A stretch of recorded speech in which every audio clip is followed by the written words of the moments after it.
आज की इस वीडियो में हम कवर करने वाले हैं ग्रोथ एंड डेवलपमेंट के एग्ज़ाम में आने वाले इम्पॉर्टेंट क्वेश्चंस जो आपको डायरेक्टली एग्ज़ाम में देखने को मिलेंगे। तो पहला क्वेश्चन है हमारा, अल्प विकसित देशों की प्रमुख विशेषताएं बताइए। आर्थिक वृद्धि एवं आर्थिक विकास में क्या अंतर है। आर्थिक विकास की विशेषताएं बताइए। संतुलित तथा असंतुलित वृद्धि से आपका क्या अभिप्राय है। निरपेक्ष व सापेक्ष गरीबी में अंतर स्पष्ट कीजिए। Hello everyone, welcome to MK economics study. I hope you are doing well. तो आज की क्लास में हम कवर करने वाले हैं ग्रोथ एंड डेवलपमेंट के important questions and answers. Growth and development के मैं आप लोगों को 10 शॉर्ट क्वेश्चंस कराऊंगी, जिसमें से 5 to 6 क्वेश्चंस आपको एग्ज़ाम में एज इट इज़ देखने को मिलेंगे। तो ये वीडियो आपके लिए बहुत ही ज़्यादा हेल्पफुल रहने वाली है। आगे आने वाले सभी सेमेस्टर्स के इकोनॉमिक्स के लेक्चर्स आपको इस प्लेटफॉर्म पे मिल जाएंगे। So if you are a student of UG and PG economics तो मेक श्योर आप इस चैनल को सब्सक्राइब कर लें, ताकि सभी अपकमिंग वीडियोस के नोटिफिकेशन आपको टाइम पे मिलते रहें और ज़्यादा से ज़्यादा अपने दोस्तों के साथ शेयर करें। तो आइए शुरू करते हैं। आपके एग्ज़ाम के पैटर्न को ध्यान में रखते हुए मैंने ये आंसर्स फ्रेम किए हैं। चूँकि ये शॉर्ट क्वेश्चन है तो आपको 1 या फिर 1.5 पेज से ज़्यादा नहीं लिखना होता है, इसलिए मैंने हैंड रिटन नोट्स प्रोवाइड किए हैं, ताकि आपको जितना कंटेंट लिखना हो उतना ही मिले। तो देख लेते हैं हम। सबसे पहले हमारा क्वेश्चन क्या है, अल्प विकसित देशों की प्रमुख विशेषताएं बताइए। अल्प विकसित देशों में कम कुशल मानव और तकनीकी ज्ञान के अभाव के कारण यहाँ के संसाधनों का सही ढंग से प्रयोग नहीं होता है, जिससे यह देश आर्थिक और सामाजिक रूप से पिछड़े हुए होते हैं। आप लोगों ने सभी डेफिनेशंस पढ़ी होंगी कि डेवलप्ड कंट्रीज़ कौन से होते हैं, डेवलपिंग कंट्रीज़ कौन से होते हैं, अंडर डेवलप्ड कंट्री कौन होते हैं। तो आपको यहाँ से ये चीज़ क्लियर हो गई होगी। अब इसकी प्रमुख विशेषताओं की बात की जाए तो इसकी प्रमुख विशेषताएं क्या हैं। कम प्रति व्यक्ति आय, इन देशों की प्रति व्यक्ति आय कम होती है। अल्प विकसित देशों की अर्थव्यवस्था कम आय पर आधारित होती है, जिससे यहाँ पे लोगों की जो प्रति व्यक्ति आय है वो भी कम होती है। परिणाम स्वरूप जीवन स्तर भी कम रहता है। सेकंड पॉइंट है कम मानव विकास सूचकांक, SDI ह्यूमन डेवलपमेंट इंडेक्स जो होता है, आप लोगों ने पढ़ा होगा। इन देशों में शिक्षा, स्वास्थ्य और जीवन प्रत्याशा जैसे कारकों में कमी होती है, जिससे SDI में ये देश निचले स्तर पर होते हैं। थर्ड पॉइंट है हमारा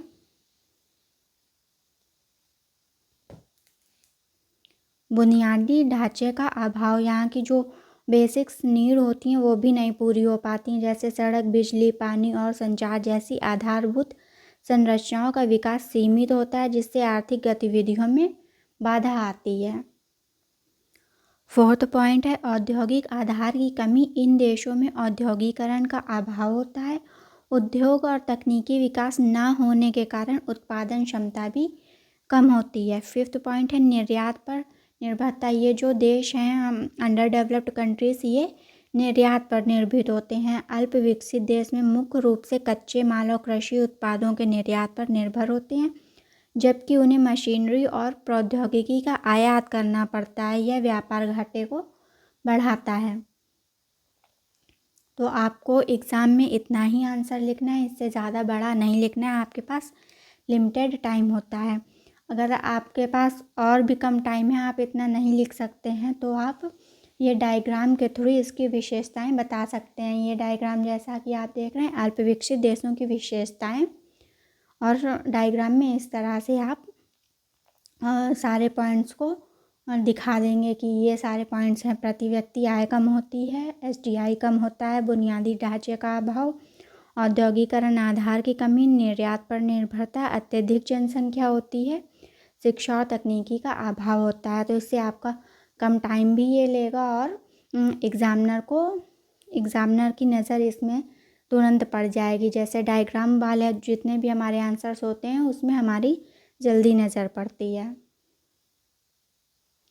सेकंड क्वेश्चन है हमारा, आर्थिक वृद्धि एवं आर्थिक विकास में क्या अंतर होता है। इसकी आप लोगों ने पढ़ा ही होगा। इकोनॉमिक डेवलपमेंट की जब हम बात करते हैं तो हम देखते हैं इंक्रीज़ इन जीएनपी, और जब हम डेवलपिंग कंट्रीज़ की बात करते हैं तो वहाँ पे इकोनॉमिक डेवलपमेंट वर्ड का यूज़ होता है, जहाँ पे हम देखते हैं increase in GNP plus infrastructure change. जो वहाँ की बेसिक नीड्स हैं, जो इंफ्रास्ट्रक्चर है, वो भी वहाँ पे चेंज हो रहा होता है। तो ये बेसिक इसमें डिफरेंस है। उसके बाद देखते हैं हम किंडलबर्गर एंड हेरिक ने इकोनॉमिक डेवलपमेंट, इनकी बुक थी 1965 में आई थी। इन्होंने बोला था आर्थिक विश्लेषण में कभी कभी हम वृद्धि और विकास को पर्यायवाची के रूप में यानी सिनोनिम्स के यूज़ करते हैं। यानी कि हम कभी कभी आप लोगों ने मॉडल्स पढ़े होंगे, वहाँ पे कभी कभी वृद्धि को विकास के रूप में भी ले लिया जाता है, वहाँ पे वृद्धि वर्ड का ही यूज़ किया जाता है। तो यही चीज़ बोल रहे हैं कि पर्यायवाची के रूप में हम लोग यूज़ करते हैं। अक्सर ऐसा मानना, लेकिन जहाँ दोनों धारणाएं प्रस्तुत की जाती हैं वहाँ पे हम इसको अलग अलग अर्थ में लेते हैं। तो इनके डिफरेंसेस को हम देख लेते हैं, क्या है डिफरेंसेस। नॉर्मली तो सभी लोग डिफरेंसेस ऐसे लिखते हैं, इधर डेवलपमेंट लिख दिया, इधर ग्रोथ लिख दिया, लेकिन ये कुछ जो इकोनॉमिस्ट हैं उनके नेम्स भी हैं और बुक्स भी हैं। आप ऐसा लिखेंगे तो आपका जो आंसर है वो थोड़ा सा अट्रैक्टिव लगेगा, इसलिए मैंने इस तरह से फ्रेम किया है। तो हम देख लेते हैं। श्रीमती उर्सुला हिक्स ने बोला था कि जो आर्थिक वृद्धि विकसित देशों से संबंधित है और आर्थिक जो विकास है वो अर्धविकसित देशों से संबंधित है।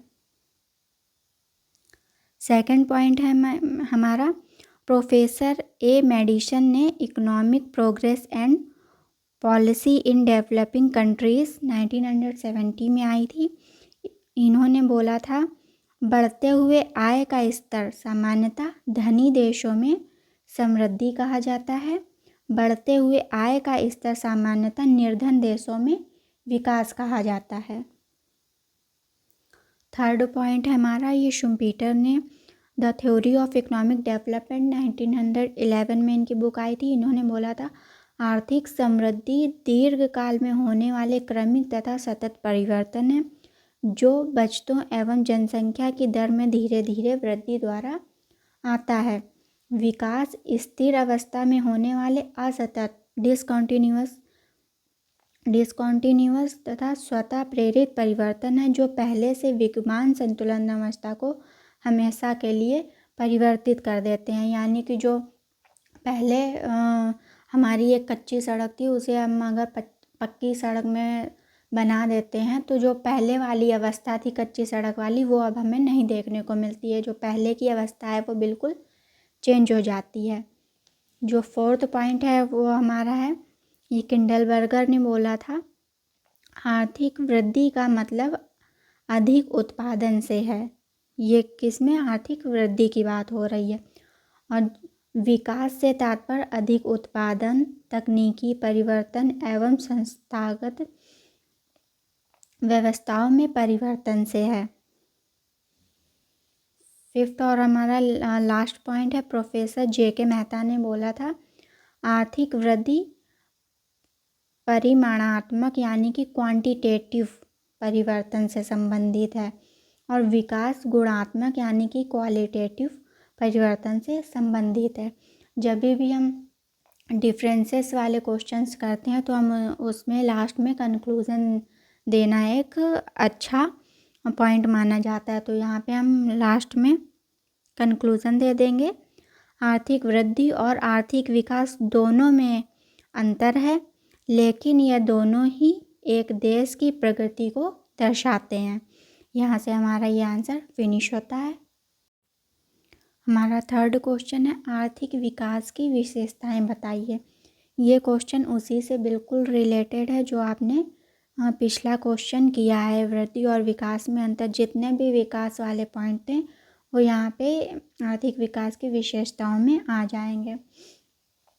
तो विशेषताएं बताने से पहले हम एक डेफिनेशन दे देते हैं जिससे एक अच्छा इम्पैक्ट पड़ता है हमारे आंसर में।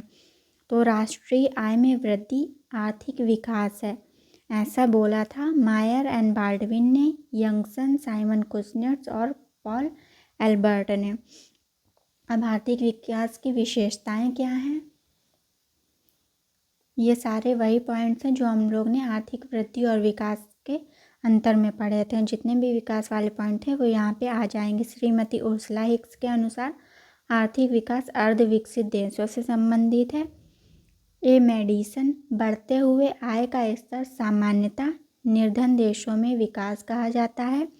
शुम्पीटर ने बोला था विकास स्थिर अवस्था में होने वाले असतत एवं स्वतः प्रेरित परिवर्तन है जो पहले से विद्यमान संतुलन अवस्था को हमेशा के लिए परिवर्तित करता है।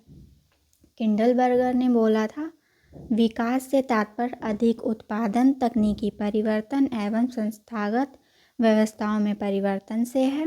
Professor JK. मेहता ने बोला था विकास गुणात्मकता से संबंधित है। यह हमारी आर्थिक विकास की विशेषताएं हो गई। लास्ट में हम इसे एक फॉर्मूले के फॉर्म में भी लिख सकते हैं। आर्थिक विकास इज इक्वल टू आर्थिक वृद्धि प्लस संरचनात्मक परिवर्तन इज इक्वल टू गुणात्मक परिवर्तन।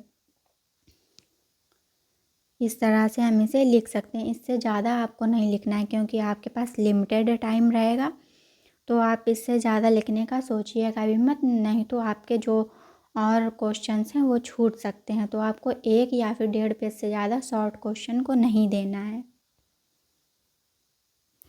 4th क्वेश्चन है हमारा संतुलित तथा असंतुलित वृद्धि से आपका क्या अभिप्राय है। तो इसको जो हम आंसर फ्रेम करेंगे तो इसमें सबसे पहले हम ये लिखेंगे अर्धविकसित देशों के संबंध में विकास की 2 रणनीतियाँ दी गई हैं, संतुलित विकास व असंतुलित विकास। आप लोग यहाँ पे ये देख के कंफ्यूज मत होइएगा, यहाँ पे संतुलित विकास लिखा है और यहाँ पे वृद्धि शब्द का प्रयोग किया गया है। जैसा कि आपने अभी पिछले आंसर में देखा था, उसमें लिखा हुआ था कि हम यहाँ पे पर्यायवाची के रूप में भी इसका यूज़ करते हैं विकास और वृद्धि का शब्द। तो यहाँ पे इन दोनों वर्ड्स का सेम मीनिंग है। आपको अगर क्वेश्चन में यहाँ पे विकास लिख के आता है तो भी आपको यही आंसर लिखना है, वृद्धि लिख के आता है तो भी सेम यही आंसर होगा। तो देखते हैं हम संतुलित वृद्धि क्या है। फ्रेडरिक लिस्ट पहले अर्थशास्त्री थे जिन्होंने संतुलित विकास सिद्धांत का प्रयोग किया था और प्रस्तुत किया था।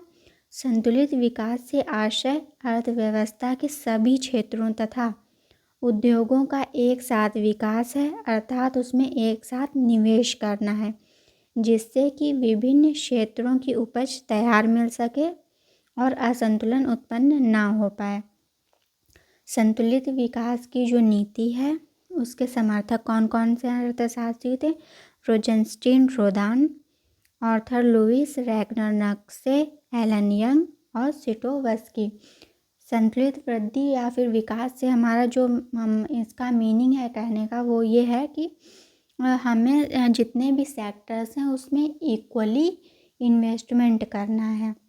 जैसे कि मान लीजिए आप 3 भाई बहन हैं, तो आपके जो पेरेंट्स हैं वो क्या करेंगे, तीनों की ही एजुकेशन में इक्वल डिस्ट्रीब्यूशन में इनकम को इन्वेस्ट करेंगे, सब में 10-10 हज़ार।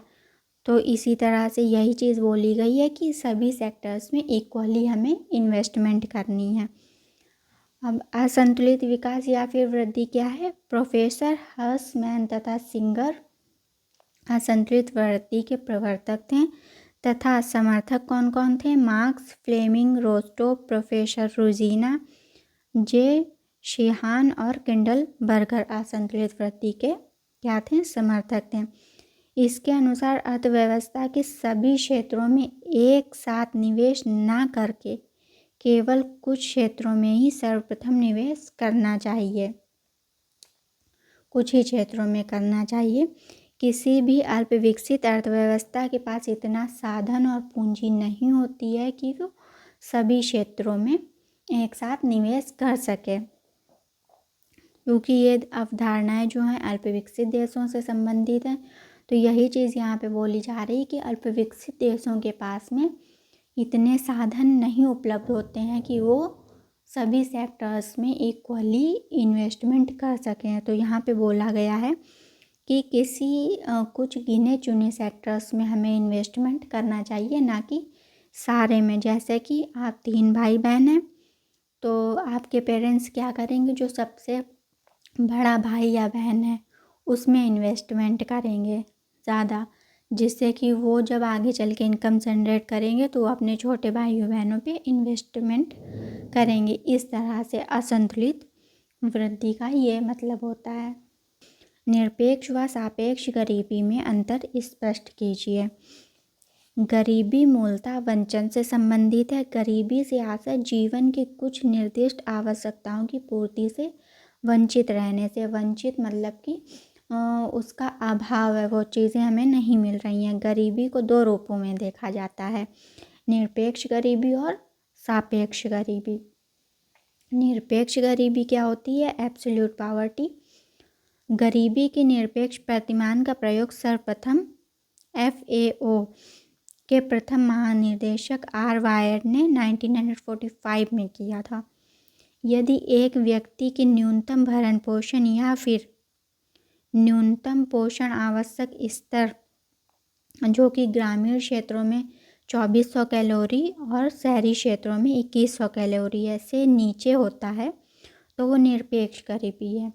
जैसा कि नाम से ही हमें पता चला है, निरपेक्ष। निरपेक्ष में ही हम खुद से ही तुलना कर रहे हैं कि हमारी इनकम इतनी कम है कि हम अपनी जो बेसिक नीड्स हैं, रोटी, कपड़ा, मकान और जो हमें खाने के लिए जो न्यूट्रिशन चाहिए वो हम नहीं पूरे कर पा रहे हैं, तो ये हमारी होती है निरपेक्ष गरीबी।